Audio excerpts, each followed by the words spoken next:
नमस्कार दोस्तों, कैसे हैं आप सब? आशा है आप सभी अच्छे होंगे। दोस्तों, सर्दी शुरू हो चुकी है, शीतलहर चल रही है। अपना और अपनों का ख्याल रखें। दोस्तों, आपका फिर से स्वागत है मेरी कहानियों की सीरीज़ में। दोस्तों, अगर आपको मेरी कहानियाँ पसंद आती हैं तो मेरे चैनल को सब्सक्राइब जरूर करें। आपका एक सब्सक्राइब मुझे मोटिवेट करता है कुछ अच्छा और दोबारा से नया कंटेंट बनाने को। चलिए शुरू करते हैं आज की कहानी। दोस्तों, पुराने समय में गुरुकुल विद्या पद्धति चलती थी। एक गुरुकुल में एक शिष्य होता है।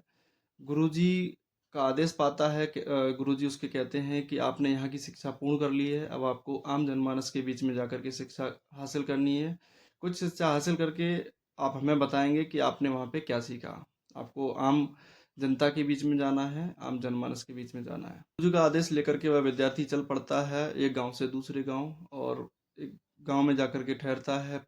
एक मठ में जाकर के पुजारी से बात करता है कि मुझे कुछ दिन यहाँ इस गाँव में रुकना है, और इसके लिए मुझे आपकी परमिशन चाहिए और आपकी सहायता चाहिए। पुजारी कहता है कि मैं यहाँ पर आपको जब रुकने दूंगा जब आप इस गांव के किसी एक व्यक्ति से आप ये कहलवा दें कि वो उसको आपको जानता है या आपका गारंटर बन जाए, आपकी गारंटी ले ले। क्योंकि वह बहुत दूर गुरुकुल से आया हुआ होता है, तो कोई भी व्यक्ति उसकी सहायता करने के लिए तैयार नहीं होता है, उसकी गारंटी लेने के लिए हामी नहीं भरता है कि मैं उस व्यक्ति को जानता हूँ, मतलब उस विद्यार्थी को जानता हूँ। ऐसा ही उसके साथ दूसरे मंदिर में भी होता है। ये सब बातें जो है एक व्यक्ति सुन रहा होता है, उसी गांव का होता है वो।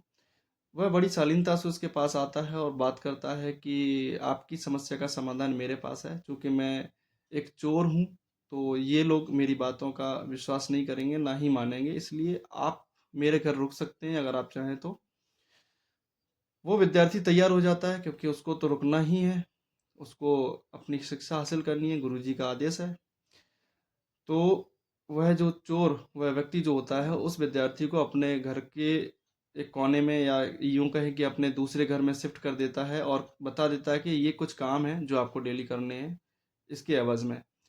तो वह रहने लगता है। समय बीतता है धीमे धीमे, एक दिन, 2 दिन, 3 दिन, 4 दिन। अब वह विद्यार्थी सोचता है कि मुझे कुछ सीखना भी है।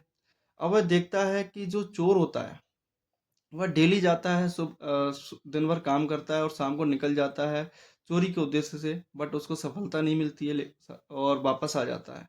लेकिन वापस आकर के वो कहता है कि एक दिन मैं जरूर लंबा हाथ मारूंगा, मेरे को सफलता जरूर मिलेगी।